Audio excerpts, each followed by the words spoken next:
Poštuj zakon, podrži red.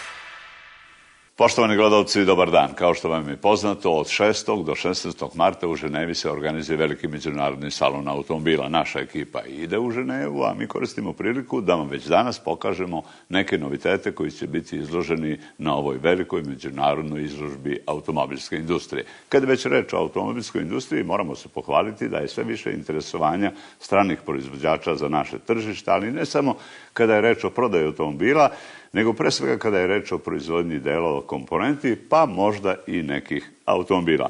Uostalom, to je tema kojom ćemo se baviti u narednim emisijama, pogotovo što se polovinom marta i u Beogradu organizuje salon automobila. Danas najviše prostora posvećujemo novom zakonu o prekršajima. Naime, imamo goste koji odgovaraju na pitanje kako se taj zakon sada primenjuje, kako se naplaćuju kazne za prekršaje u saobraćaju, šta je povoljnije, šta je nepovoljnije, a kada se zbog prekršaja direktno ide u zatvor. Verujem da je tema zanimljiva. Još jedna informacija privlači pažnju onih koji kupuju automobile, a reč je o prodaji automobila sa carinskih skladišta. Naime, carina je do sada prodavala automobile bez toga da utvrdi poreklo tih automobila i da li su ti automobili na poternici, pa su mnogi ljudi zbog toga često i ostajali bez automobila jer se utvrdi da su na poternici. Sada carina saopštava da će vršiti kontrolu svih automobila koji se na takav način prodaju kod njih, da će utvrditi da li su na poternici ili ne i prodavat će samo one automobile koji su, kako se kaže, potpuno čisti. Dakle, dobra informacija. Danas imamo također dosta zanimljivih informacija, ali da ne dužimo priču, evo pogledajte šta smo izdvojili kao najaktuelnije. Proizvodnja prototipa prvog srpskog Mercedesa polako se privodi kraju. Ovako bi trebalo da izgleda autobus koji će služiti za gradski i prigradski prevoz kada se završi, a ovo smo zatekli prilikom posete Ikarbusovim pogonima pre nekoliko dana. Sledi završna faza, postavljanje posljednjih oplata, ulazak u lakirnicu i rad na interijeru. Podsjećamo, za autobus koji će nositi oznaku IK112 LE, šasija i motor stigli su iz Mercedesa, šestostepeni menjači iz CTF-a, a Ikarbusovi stručnjaci su u svom razvojnom centru uz pomoć najnovijih tehnologija projektovali potpuno novu karoseriju kao i kompletan interijer. Na kraju autobus će biti dugačak 12 metara, a pokretaće ga šestocilindrični motor od 300 konjskih snaga. Dakle, za karoseriju i interijer će u najvećoj meri biti zaduženo više od 60 domaćih komponentaša, pa je ovaj srpski Mercedes koji bi trebalo da izađe iz Ikarbusovih pogona u narednih 10 dana očigledan primjer da spoj nemačke tehnologije i domaće pameti može doneti dobre rezultate, a od čitavog posla mogao bi da profitira dobar deo srpske autoindustrije. Sada i pribojski FAP može da se nada boljoj budućnosti. Po preporuci radne grupe, Vlada Srbije bi trebalo da započne pregovore sa finskom kompanijom UI Sisu Auto, koja je već izrazila želju da preuzme kompletno vlasništvo nad nekada najvećim srpskim proizvođačem kamiona. Finci bi u FAP-u proizvodili specijalizovani model kamiona za polarne uslove, Sisu Polar, koji bi se plasirao na tržište Rusije. Inače, ovi kamioni zasnovani su na Mercedes-Benzovoj tehnologiji poslednje generacije, a finska kompanija je izrazila spremnost da zaposli oko 600 radnika. Nastavljajući proces usklađivanja svojih usluga sa međunarodnim standardima, naš novoformirani nacionalni avioprevoznik Air Srbija uvela je nova pravila za prevoz prtljaga putnika. Umesto dosadašnje prakse koja je ograničavala količinu besplatnog prtljaga po težini, sada se primenjuje koncept po komadu i težini predatog prtljaga. To znači da će putnici koji su rezervisali ili kupili karte od 1. marta, a za letove od 1. maja 2014. u ekonomskoj klasi moći da besplatno prevezu jedan komad prtljaga maksimalne težine do 23 kg, a u biznis klasi 2 težine do 32 kg. Za prtljag koji prelazi dozvoljenu težinu, broj i dimenzije biće neophodna doplata.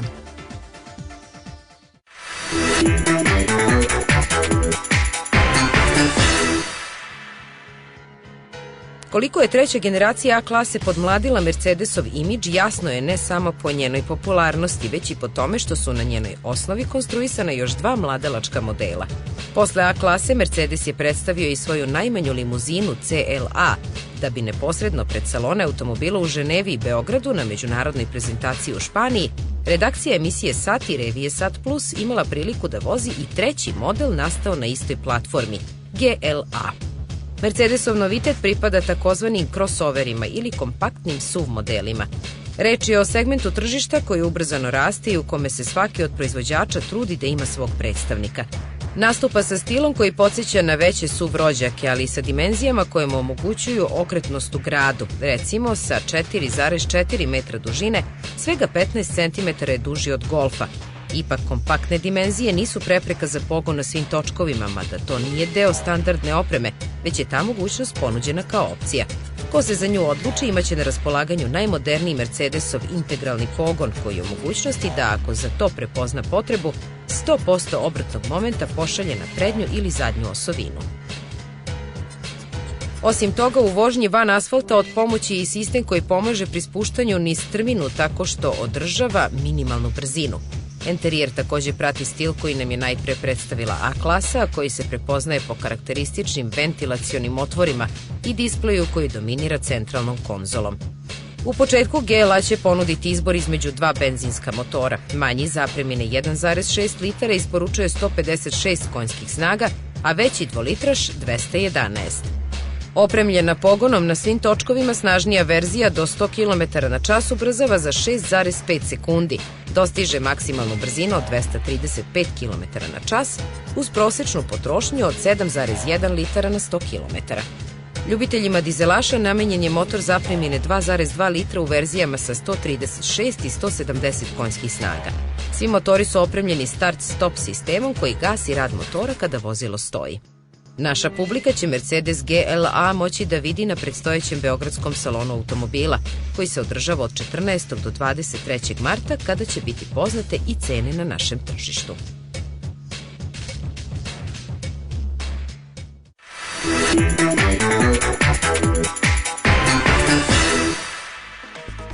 Pred prekršajnim sudovima u Srbiji godišnje se otvori do 1.000.000 postupaka, od kojih se većina odnosi na kršenje propisa iz oblasti saobraćaja. Kao što smo već najavili, 1. marta stupio je na snagu novi zakon o prekršajnom postupku. Odmah da kažemo da će ovom propisu morati da se prilagode svi zakoni koji se odnose na prekršaje, uključujući i zakon o bezbednosti saobraćaja. Od juče, aktuelni pravni akt donet je u cilju efikasnijeg sankcionisanja nesavesnih učesnika u saobraćaju te lakšeg uručivanja sudskih poziva. Međutim, ono što javnost posebno interesuje su izmene zakonskih propisa koje podrazumevaju izvesne olakšice za počinioce prekršaja. Recimo, vozačima je sada ostavljena mogućnost da plaćanjem mandatne kazne u roku od 8 dana prepolove iznos koji bi inače trebalo platiti. Takođe, novi zakon o prekršajnom postupku dozvoljava plaćanje kazni u više rata. S druge strane, predviđeno je mnogo jednostavnije dostavljanje poziva na kućnu adresu, pa to više neće moći lako da se izbegne. Dovoljno je da neko drugi preuzme poziv umesto vas, što je sada obaveza, ili vam ga jednostavno zalepe na vrata, pa će se smatrati da ste obavešteni. Neodazivanje u određenom roku povlači automatsko izvršenje, odnosno stavljanje u registar neplaćenih kazni. Svi koji pokušaju to, ne bili tako dočekali zastarelost, neće moći da registruju automobil ili da, recimo, produže vozačku dozvolu. A kako će se sve to zapravo sprovoditi, to je pitanje za moje današnje goste, gospodin Milan Marinović, vršilac funkcije predsjednika Prekršajnog suda u Beogradu, i gospodin Boban Milinković iz MUP-a Srbije. Dobrodošli. Gospodo, kako ćete ovo sve sprovoditi? Evo vi u MUP-u, kako ćete to sprovoditi? Konkretno za prekršajni nalog, on će se izdavati u slučaju kada je za prekršaj propisana novčana kazna u fiksnom iznosu, to su kazne od 5.000 i 3.000 dinara, to su takozvani lakši prekršaji. Policijski službenik će izdavati taj prekršajni nalog vozaču, odnosno učesniku u saobraćaju, i poučit će ga da u krajnjoj liniji na poleđini tog naloga piše da u roku od 8 dana, ukoliko plati polovinu propisane kazne, smatraće se da je izmirio obaveza. Znači, nema nikakvog plaćanja na licu mesta, nema ništa, on Kad napravi prekršaj, vi upišete sve, date mu to, izvolite, ako plati u roku od 8 dana, može da plati pola cene i miran je. Da kažemo odmah da se ovo umanjenje za 50% odnosi samo na fiksne novčane kazne, to znači i za privatne preduzetnike i za firme, ako je reč o novčanoj kazni, fiksnoj novčanoj kazni, i ako se plaća u roku od 8 dana, uvek se računa na tih 50%. Jesam dobro rekao? Jesam. Dobro ste rekao. Ako ne plati, šta se onda dešava? Ako ne plati, pošto se ti prekršajni nalozi integriraju u saobraćajnoj policiji, posle isteka zakonskog roka, u zabelešku konačnosti, taj prekršajni nalog se dostavlja prekršajnom sudu. Dođe kod vas takav nalog, čovjek nije platio, šta vi dalje postupate? Pozovete me, a ja kažem, pa to što je policajac napravio, to nije tačno. A da razjasnimo samo dve stvari. On, ako ne plati, on ima dva načina postupanja i ponašanja. Jedno je da ne plati, da ne reaguje uopšte, da bude pasivan tih 8 dana. Da taj nalog ode kući, izgužva, ostavi negdje i tako dalje. Onda Uprava saobraćajne policije stavlja potvrdu konačnosti i izvršnosti na taj nalog, dostavlja nam na izvršenje. Šta to znači? To znači da se smatra da ste vi učinili prekršaj kao vozač i to nema dokazivanja. Načina da se pravda. Tako je. Mi sad samo sprovodimo mere za naplatu punog iznosa kazne. Ako ja mislim da nisam kriv, znači ja moram pre toga da reagujem zvanično, kako? Tako, što ćete u tih 8 dana doći u nadležni prekršajni sud po teritoriji gde vam je izdat nalog i taj potpisani nalog predati sudu i taj nalog se tada naziva zahtev za sudsko odlučivanje o izdatom nalogu. Ja pokrećem postupak po tom predmetu praktično protiv sebe da bi dokazao da nisam kriv. Ne verujem da je policija u pravu. Vi ga inicirate. Sud će ga pokrenuti rešenjem, ali vi inicirate pokretanje postupka. Ali bez tog mog iniciranja nema pokretanja postupka. Tako je. I sad, desi se da sam ja inicirao i došao kod vas. Šta se dalje dešava? I ja tvrdim, policajac je u pravu. Ako ste vi potpisali i predali u roku od 8 dana, onda je na sudu da proveri valjanost naloga. Da li je nalog uredno popunjen? Kako? Da li policajac uredno popunio? Da li taj nalog sadrži sve one elemente koje po zakonu mora da sadrži, a to je 18 elemenata koji moraju biti popunjeni, i ako jeste, da li je čitak. I ako je sve to ispunjeno, sudija donosi rešenje o pokretanju postupka. Od tog trenutka postupak se vodi kao po zahtevu za pokretanje prekršajnog postupka. Potpuno isti, bez obzira na težinu prekršaja. Postoji i jedna druga moguća situacija. Hipotetički pričamo. Vi ste napravili prekršajni nalog i sve ste lepo uradili. Ja se nisam javio kao vozač.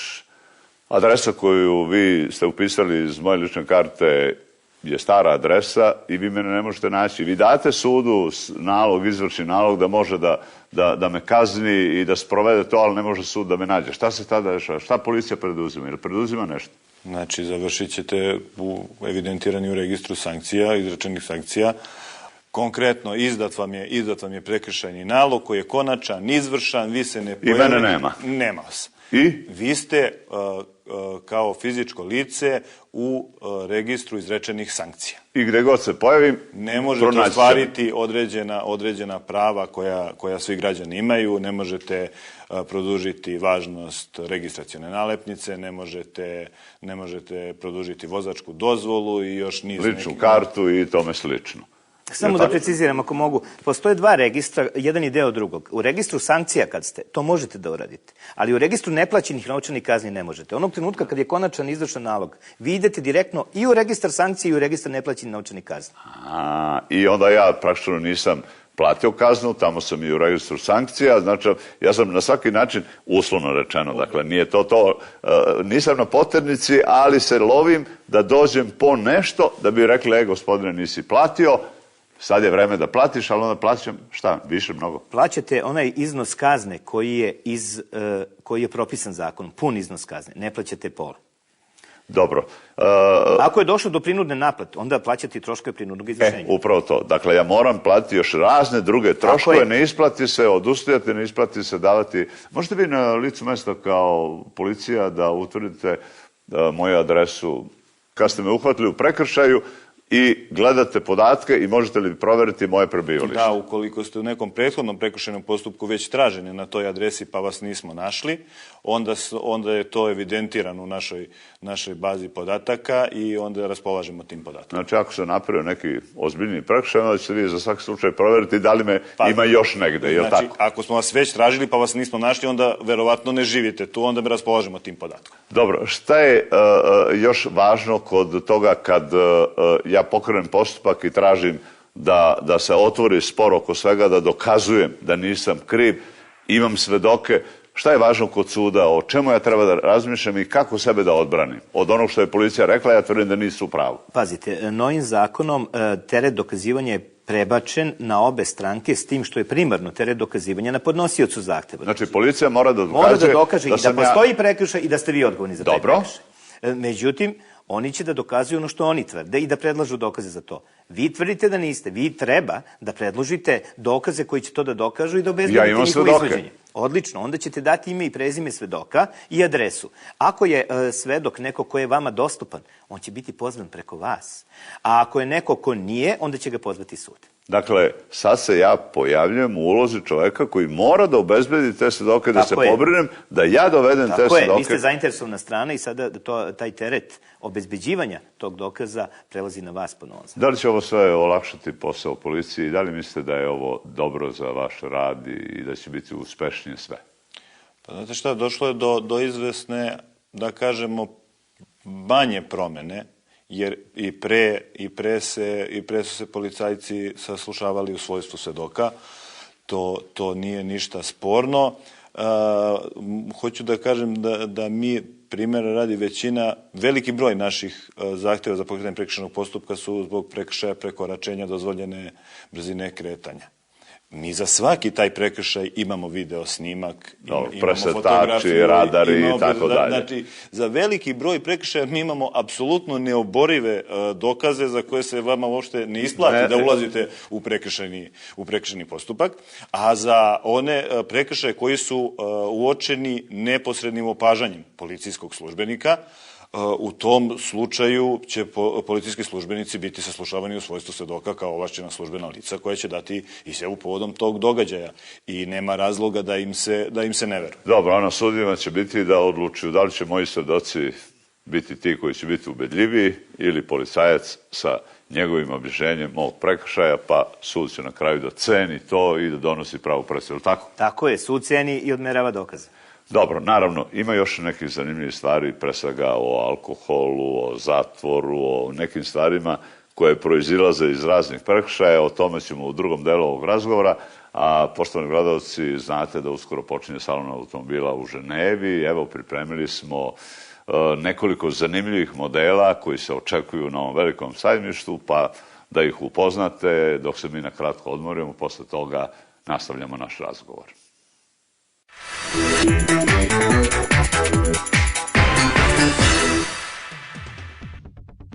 Ostalo je samo još nekoliko dana do početka 84. Međunarodnog salona automobila u Ženevi. Već po tradiciji u halama PAL Expo centra okupit će se gotovo svi koji nešto znače u svetskoj automobilskoj industriji. Očekuje se više od 700.000 posetilaca, kao i 10.000 specijalizovanih novinara, među kojima će biti i naša ekipa. Evo nekih od najzanimljivijih modela koji će se pojaviti u Ženevi. Ovo je S1, sportska verzija najmanjeg Audijevog modela. Ima pogon na sva 4 točke i raspolaže sa čak 231 konjskom snagom. Isti motor, ali sa 300 konja, pokreće S3 kabriolet. BMW-u nisu u prvom planu performanse, već praktičnost, a njih donosi prvi bavarski minivan. Nosi oznaku Active Tourer serije 2 i ima pogon na prednjim točkovima. Odmah do njega prvi put će zablistati i redizajnirani X3, kao i serija 4 Grand Coupe. Bogat opus obećavaju i Mercedesu. Status prve zvezde iz Stuttgarta bez sumnje poneće S Coupe, reprezentativni model sa dvoja vrata koji u sebi objedinjuje elegantni izgled, vrhunski komfor i snažne motore. I Citroen ima šta da pokaže. Ovo je C4 Cactus, model prepun originalnih ideja koji u prvi plan stavlja komfor i praktičnost. Pored njega u Citroenovoj postavi naći će se novi C1, gradski mališan, koji u Ženevi debituje baš kao i njegovi rođaci Toyota Aygo i Peugeot 108. Da je specijalista za gradske modele, Fiat je dokazao nebrojeno puta, a gamu iz Torina ovoga proleća pojačaće Panda Cross sa 4x4 pogonom. Italijani ističu da je ovo najmanji SUV na tržištu. U svakom slučaju, neuporedivo je manji od novog džipovog Čirokija koji je imao svetsku premijeru u Detroitu, a sada prvi put izlazi pred evropsku publiku. U Ženevi će se premijerno pojaviti i novi Peugeot 308 SV. Karavan iz C segmenta ističe se prtljažnim prostorom od čak 610 litara. Još jedan model iz kompaktne klase ima status svetske premijere. Kao što vidite, podmlađeni Focus se pridružuje Fordovom globalnom dizajnerskom stilu. Vrhunske performanse u gradskom automobilu donosi Seat Leon Cupra. Nova generacija sportskog kompakta iz Španije najsnažnija je do sada. Osnovna verzija oslobađa 265 konja, dok Cupra sa oznakom 280 ističe 15 konja više pod haubom.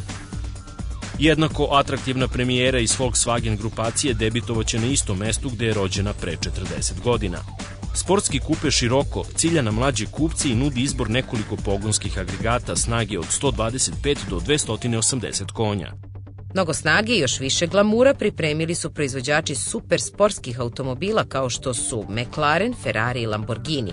Kao i uvek, PAL Expo centrom će prodefilovati i zanimljivi koncepti, odnosno dizajnerske studije, a više o njima kao i o novitetima koji su još uvek pod velom tajne vidjet ćete u narednoj emisiji.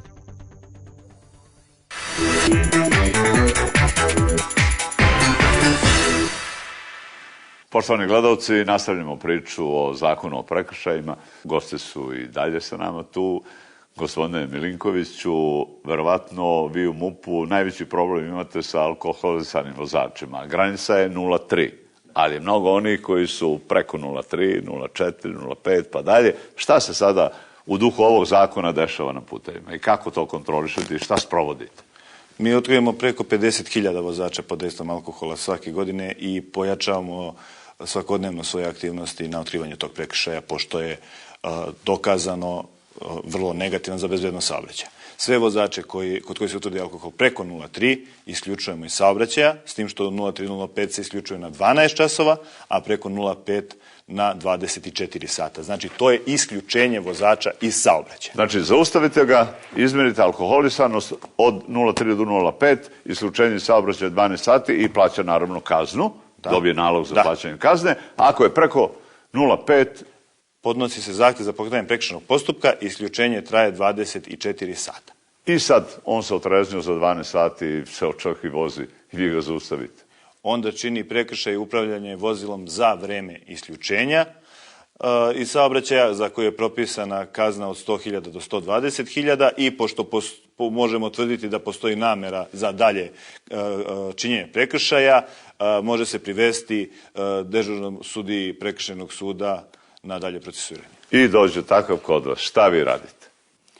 Mi uzimamo zahtev, odnosno predmet u postupak, saslušavamo odmah okrivljenog. I on kaže, ama ljudi, ja sam se za 12 sati otreznio, što me sada maltretirate? Nije sporno da se čovek otreznio, ali njega niko ne teriti za to da se nije otreznio, nego da je u vreme trajanja zabrana 24 sata upravljao vozilom. I tu je u stvari i najteža kazna. Tu je ta sankcija koja je pored kazne od 100 do 120.000 novčane, propisan je alternativni zatvor, tako da bolje da se zamisle. I ako nema para, će otići u zatvor? Ako mu izreknemo 100.000 dinara i ako su ispunjeni ti uslovi da postoji osnovna sumnja da će nastaviti prekršaj i tako dalje, a u ovim slučajima on je pokazao već nameru da će nastaviti, može da bude izvršenje pre pravosnažnosti i ako nema da plati, bit će mu zamenjena novčana kazna u kaznu zatvora po principu 1.000 dinara jednako 1 dan zatvora. A znači da kad dođe kod vas, on mora odmah da obezbedi sredstva plaćanja tih 100 do 120.000? Pa ne, kad mu se izrekne presuda, odnosno kada dobije presudu kojom je oglašen odgovorni za taj prekršaj. Naravno, svaki sudija će mu dozvoliti da pozove nekoga da mu donese pare, ne mora on imati te pare pri sebi. Ako i nema, zatvor. Ako ne može da obezbedi, onda ide u zatvor. S tim što, moram da naglasim, za razliku od klasične kazne zatvora, kada mora da svo vreme bude u zatvoru, ovde, ako nabavi neko pare za njegov međuvremenu, može da plati novčanu kaznu. I da ranije izađe. I da ranije izađe. Pa dobro, naći će nekoga da plati. Sad, mnogo je onih koji su alkoholisani, nažalost, i preko 1,2 promila.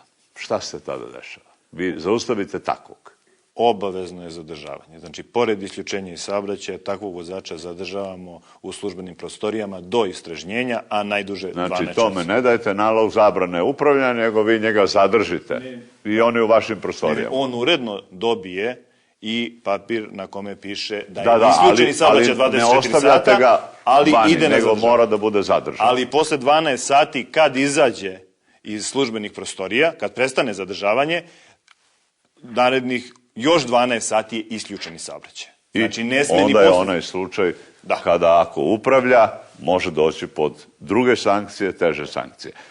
Koja je to situacija kada vozač za prekršaj učinjeni obavezno ide u zatvor? Ajde da ne kažem obavezno, ali po pravilu ide u zatvor. Po pravilu ide u zatvor za prekršaj nasilničke vožnje, za koji je propisana samo kazna zatvora. Ta kazna se ne može platiti, ne postoji alternativa. I pošto naravno tu postoji sticaj okolnosti zbog kojih se vozač može privesti sudiji prekršajnog suda bez naredbe, uz zahtev, on se privodi i tu se procesuira. Ukoliko je osuđen, postoji kazna samo zatvor. Da, hipotetički. Vidjeli ste čovjeka, pratili ste ga, on je preko pune linije pretekao 10 vozila, pa onda se vratio, pa ponovo preticao i utvrdili se da je to jedna nasilnička vožnja sa namjerom da će on verovatno da nastavi to i vi ste ga zaustavili i šta ste uradili? Odmah ste ga procesuirali prema sudu, jel? Sačinili zapisnik o izvršnoj kontroli učesnika u saobraćaju, formirali zahtev za pokretanje prekršajnog postupka i uz zahtev vozača doveli kod sudije. Odmah ga sprovedite u sud i dođe takav kod vas. Sud sprovodi postupak i ako se zaista utvrdi da je učinio to zašto je protiv njega Oni imaju video zapis, oni imaju sve i to se lako utvrđuje. Šta se dešava? Ako se tako utvrdi, sud donosi osuđujuću presudu koja se izvršava pre pravnosnažnosti. Znači, tog istog trenutka pravac zatvor. Tako je, jer on je nedvosmisleno pokazao nameru da nastavi sa vršenjem prekršaja i onda je ispunjen taj uslov. Ispunjena su oba uslova. I radi se o težem prekršaju protiv bezbednosti javnog saobraćaja i plus postoji osnovana sumnja da će on nastaviti sa vršenjem prekršaja ili ga ponoviti. Koliko ide dana u zatvor? Sve zavisi od procene suda, koliko mu sud odmeri, ali značajno je jedino reći da on ima naravno pravo žalbe na tu odluku. Ali to ne isključuje izvršenje i boravka u zatvoru. On ide u zatvor, za to vreme ima pravo 8 dana da uloži žalbu, može da uložiti prvi dan, 8. dan, u svakom slučaju kada uloži žalbu ubrzana je procedura suda koji mora da prosledi spise predmeta drugostepenom sudu, ali on za sve to vreme mora biti... Tu ne može nikakvim plaćanjem kazne ili nešto da izbjegne... Tamo gde je propisano isključivo kazna zatvora, ne može. Čuo sam da stranci koji naprave prekršaj, gde nemaju para da plate, obavezno ih zadržati u zatvoru. O čemu se radi? Evo o čemu se radi. Ako stranac napravi prekršaj nasilničke vožnje, nije bitno da li ima para, on će također ići u zatvor. A ako napravi neki drugi prekršaj za koji je propisana novčana kazna, a nema para da plati, stranci su kategorija lica koje se odmah procesuira. I ne samo stranci, nego i domaći državljani koji ne mogu da dokažu identitet. Znači, nemaju ni jedan dokument pri sebi. A napravio prekršaj? Napravio prekršaj. Ili... To je zanimljivo. Nemam dokumenta kod sebe, napravio sam prekršaj, ne može se utvrditi moj identitet. Tako je. Policija me vodi kod sudije za prekršaj i šta vi uradite? Tako, mi utvrđujemo identitet. Dobro. I posle toga ga odmah procesuiramo. Šta to znači? To znači da mu se odmah vodi postupak, donosi osuđujuća presuda, ako je učinio prekršaj, naravno, i posle toga se to izvršava. Pre nego što njemu istekne rok za žalbu, on se šalje u zatvor ako je prekršaj za koji je propisan zatvor, ako je novčana kazna, sudija će mu izreći novčanu kaznu, ali on mora da nabavi taj novac odmah, ako ne, novčana kazna bit će mu zamijenjena u kaznu zatvora. Dakle, mnogo toga zanimljivog, teško je, poštovani gledalci, sve to shvatiti ovako na brzinu, ali verujem da je ovo što smo od naših gostiju ovoga puta čuli bilo dovoljno da shvatite ozbiljnost svega onoga što se događa u saobraćaju i ozbiljnost novog zakona o prekršajima koji zaista više ne može da stvori nikakvu neizvesnost da li će se desiti ovo ili ono. Evo za kraj, imate li vi neku poruku vozačima, gledalcima ove emisije, šta biste im vi poručili? Da poštuju propise zbog toga što je prekršajni postupak znatno sada efikasniji nego što je prethodno bio, ali da poštuju propise također i zbog svoje bezbednosti i bezbednosti svih drugih učesnika u saobraćaju, jer nepoštovanje propisa definitivno dovodi do saobraćajnih nesreća. i naravno dovodi suda. Šta biste vi u sudu rekli? Mi bismo volili da bude što manje takvih postupaka kod nas i što manje predmeta. Ovaj zakon će nam omogućiti da ti postupci koje budemo vodili budu mnogo brži, mnogo efikasniji, što znači da će manje vozača koji učini prekršaj moći da se spasu, odnosno da ne odgovaraju za prekršaj za koji su učinili. Znači, teško će moći da izbegnu i da čekaju neku zastarelost, da ga ne možete pronaći. To više nema, je li tako? Pa sada smo značajno, o tome nismo pričali, značajno promenili odredbe o dostavljanju, tako da će mnogo lakše dolaziti do počinjelaca prekršaja. Mi se naravno nadamo, poštovani gledalci, da nećete praviti prekršaje, da ćemo svi drugačije se ponašati u saobraćaju i shvatiti da u svakoj nezgodi uvek postoji neki krivac i neko ko je uzročnik neke nezgode, a kad se nastrada u saobraćaju, onda nikakve kazne i nikakva opraštanja nikome neće pomoći. Gospodo, hvala vam što ste imali strpljenja da razgovaramo o ovoj temi. Široka je tema. Revija Sad Plus o tome detaljno piše čak i o izmenama novog zakona o bezbednosti saobraćaja koji će morati da se promeni da bi se sve ovo uskladilo i sa ovim zakonom o prekršajima. Prema tome, verujemo da ćemo imati prilike da još mnogo razgovaramo o svemu ovome, da pojasnimo ljudima, ali ono što se nadam, da nećete imati posla, da će ljudi poštovati propise i želim da nemate posla. Hvala i mi se tome nadam. Hvala.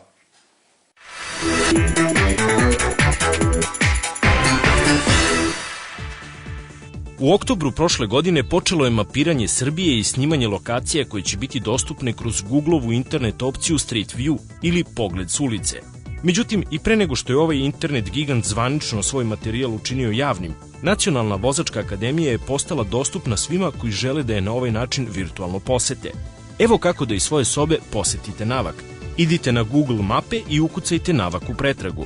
Kada se pojavi tražena lokacija, mišem prevucite žutog čovečuljka na deo staze koji vas zanima i onda se pomoću strelica na ekranu ili novim pomeranjem čovečuljka krećete po stazi. Takođe, na bilo kom mestu možete da se rotirate i razgledate tačno kao da ste baš sada tamo. Kompletan posao snimanja lokacije obavljen je specijalnim vozilom kompanije Geoput sa laserskim beleženjem preko 200.000 tačaka u sekundi, tako da nije reč o običnim fotografijama. Kako u Google kažu, na ovaj način kada posao bude gotov, moći će da se posete i najveći gradovi Srbije.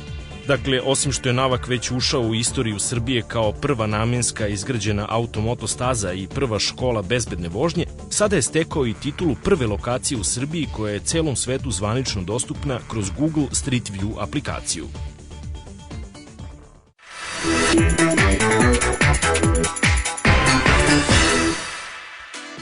Prošle godine turistička privreda Srbije imala je rekordan prihod od $1 milijardu. To je očigledno ohrabrilo domaće i strane turističke agencije i hotelijere da i za predstojeću sezonu pripreme bogat i raznovrstan program. Deo te ponude je predstavljen na 36. sajmu turizma koji se danas završava u Beogradu. Sa više od 1000 izlagača iz 54 države i Indonezijom kao zvaničnim partnerom, on je još jednom potvrdio epitet najveće sajamske priredbe te vrste u ovom delu Evrope. I ovoga puta skoro sve čime raspolaže domaća ponuda predstavljeno je u hali 4. Banje su naš najveći turistički potencijal, pa je njihov nastup bio najglamurozniji. Od prošlog sajma nije bilo mnogo novina, pa je i ovoga puta akcenat stavljen na komfortne smeštajne kapacitete i bogatu ponudu spa i wellness centara. Što se planina tiče, i na njima ima novih hotela, ali je i ponuda nešto sadržajnija. Pre svega na Kopaoniku, na kome gosti tokom leta mogu da uživaju u zabavnom parku sa adrenalinskim sadržajima, kao što su zipline ili bob na šinama. Pomalo je iznenađenje nešto slabiji nastup etno i seoskog turizma, iako je to potencijal u kome Srbije ima šta da ponudi osim obilja domaće hrane i netaknute prirode. Ipak najviše interesovanja među posetiocima izazvala su grčka letovališta. U agencijama kažu da se cene u odnosu na prošlu godinu nisu mnogo menjale, a ima i slučajeva kao na primjer na Lefkadi da je u julu i avgustu najam apartmana čak jeftiniji za 10%. Bogatom ponudom predstavljena je i kompletna turska obala od jeftinijih i džepu naših turista prihvatljivijih letovališta na severu. Dobro su se pripremili i u Crnoj Gori, u kojoj se nadaju većem broju gostiju iz Srbije, pre svega računajući na to da i oni nisu menjali cene, a i najbliže su nam more. Na kartu prihvatljivih cena igraju i Bugari, pa se tako u Sunčevom Bregu u špicu sezone polupansion u hotelu sa 3 zvezdice može pronaći i za 24 evra. Od ostalih zanimljivih destinacija svakako treba spomenuti Sloveniju sa ponudom termi, hrvatska letovališta duž Jadrana, kao i uvek atraktivnu Španiju, koja je ipak nešto skuplja za džep prosečnog turiste. Na kraju, ali svakako ne najmanje važna, jeste činjenica da će brojne agencije do kraja marta zadržati sajamski popust od 10 do 15% za uplate u celosti, a postoji i mogućnost plaćanja aranžmana na više mesečnih rata.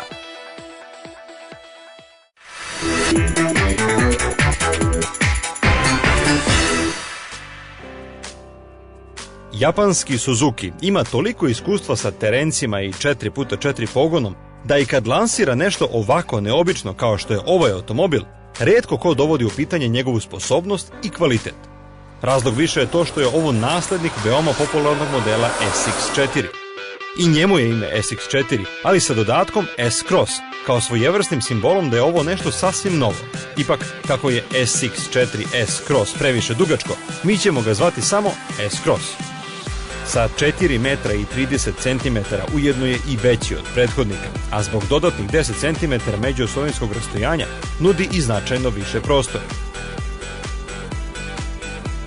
Jedan od važnih kvaliteta S-Crossa jeste kvalitet kabine. U poređenju sa bilo kojim Suzuki modelom do sada, ovo je ubedljivo najbolje dizajnirana i najluksuznija kabina. I sve je na zaista visokom nivou, osim jedne stvari, a to su ostave za sitnice. Ima ih dovoljno, ali nisu ničim obložene, niti su čak hrapave. Recimo stavite telefon ovde, on se lako pomera levo-desno. Isti je slučaj sa ostavama za flaše, isti je slučaj sa kasetom između vozača i suvozača, čak i sa kasetom ispred suvozača. Sve je unutra glatko i ne postoji ništa što će zadržati olovke, ključeve, sitan novac, bilo koji tvrđi predmet, tvrđi nego što je servisna knjižica, neće ga ništa zadržati od kotrljanja levo i desno toku vožnje. To proizvodi dosta neprijatan zvuk.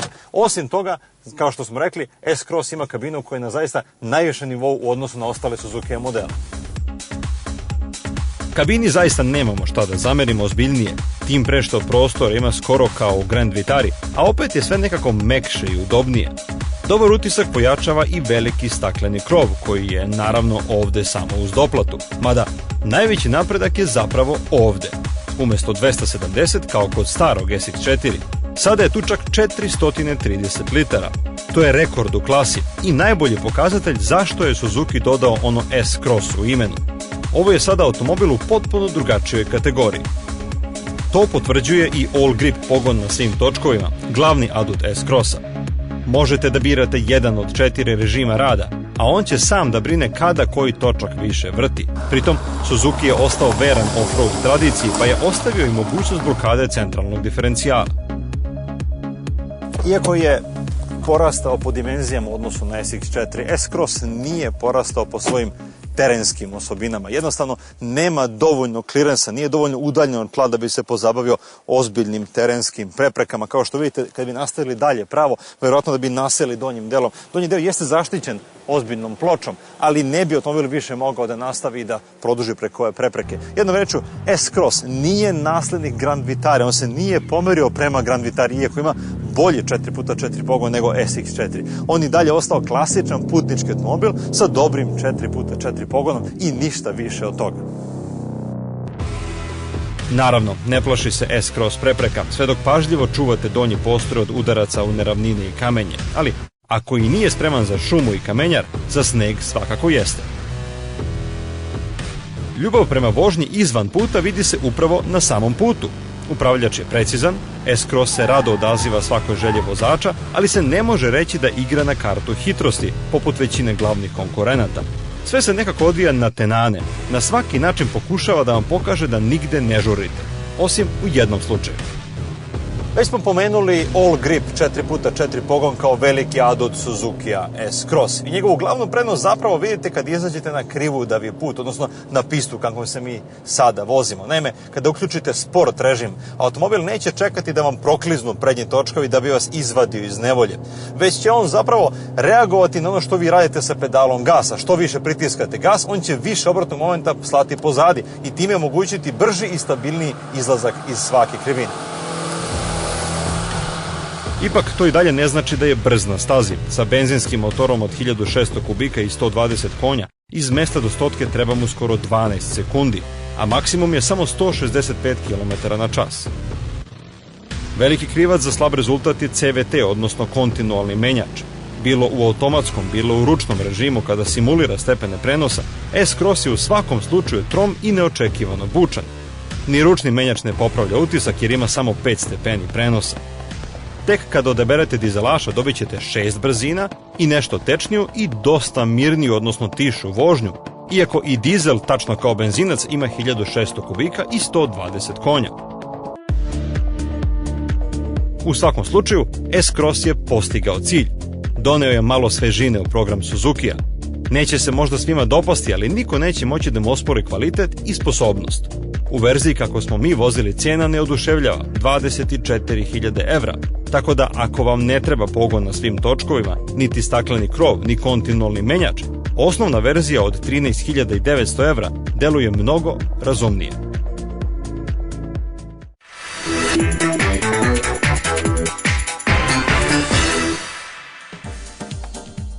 Da li znate da ćete možda morati da platite odštetu iako na vas naleti vozač koji recimo nije poštovao znak stop? To se dešava ako ste, na primjer, prekoračili dozvoljenu brzinu bez obzira na to što time niste izazvali sudar. Iako je drugi vozač kriv za udes, vi ste prevelikom brzinom povećali štetu kako na svom, tako i na drugom vozilu. To znači da drugi vozač, odnosno njegova osiguravajuća kuća, neće morati da vam nadoknadi celokupne troškove za popravku automobila. Šta više, vi ili vaše osiguranje ćete morati delimično da nadoknadite štetu drugom vozaču. Takve situacije se pravničkim jezikom opisuju kao podeljena odgovornost, a o obavezama vozača tada po pravilu odlučuje sud, pa do odštete neće doći ni brzo ni lako. U sve to, u navedenom primjeru, morali biste da platite i kaznu za prekoračenje brzine. Na kraju emisije, poštovani gledalci, vreme je za poklone. Rekli smo da ćemo i u ovoj emisiji dodeliti jedan lep poklon, a to je vikend odmor na Kopaoniku za 2 osobe, polupansion, 2 noći, 3 dana u hotelu Anđela. Evo, to je taj vaučer. Dakle, 2 osobe mogu da putuju na Kopaonik, da se lepo odmore, ali ovo treba iskoristiti do 31. marta. Da biste dobili ovaj poklon, treba da odgovorite na jedno jednostavno pitanje. Gde putuje naša ekipa na Međunarodni salon automobila?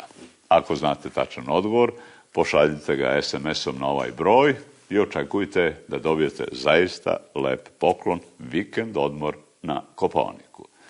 Bilo je to sve što smo pripremili. Hvala na pažnji i doviđenja.